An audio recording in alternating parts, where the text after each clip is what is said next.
لا الہ الا اللہ پڑھ لا الہ الا اللہ۔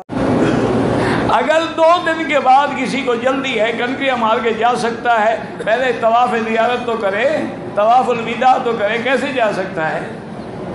طواف زیارت کے بغیر حج نہیں ہوگا اور طواف الوداع نہیں کرے گا، دم پڑ جائے گی۔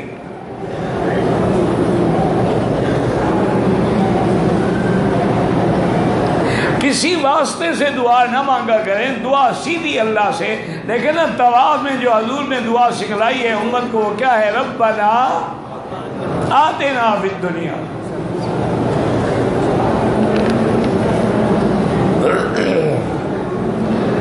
کہتے ہیں جی کہ ریک نے دوائی استعمال کر رہی تھی، طواف زیارت کرنے سے پہلے داغ دیکھا، میں نے سمجھا اب شکل کی وجہ سے ہے، بہرحال داغ لگ جاتا ہے۔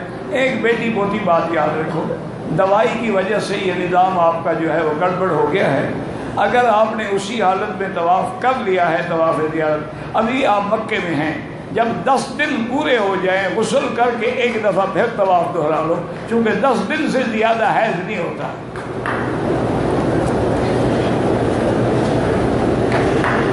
بھئی راستہ چھوڑ دو، بس راستہ چھوڑ دو، کیا ہو؟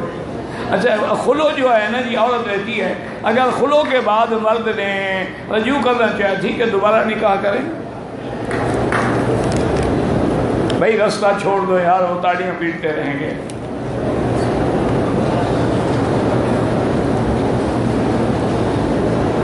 کہتے ہیں جی کہ ایک عالم صاحب ہیں، وہ مولانا طارق جمیل صاحب کے خلاف بولتے ہیں، اللہ ہدایت دے۔ مولانا طارق جمیل صاحب الحمدللہ علماء حق سے ہیں۔ میں مدرسے سولتیہ میں بچے کو داخل کرانا چاہتا ہوں، یہ ان کے بس کی بات نہیں ہے۔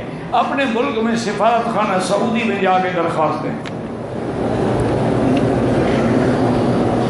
اگر کسی کا صفا مروہ کے دوران وضو ٹوٹ گیا لیکن بغیر وضو بھی کر لی تو ہو جاتی ہے۔ میرے دل میں شیطانی وسوسے پیدا ہوتے ہیں، حتیٰ کہ شرک جیسے خیالات بھی آتے ہیں۔ یہ کوئی بری بات نہیں، یہ تو ایمان کی نشانی ہے۔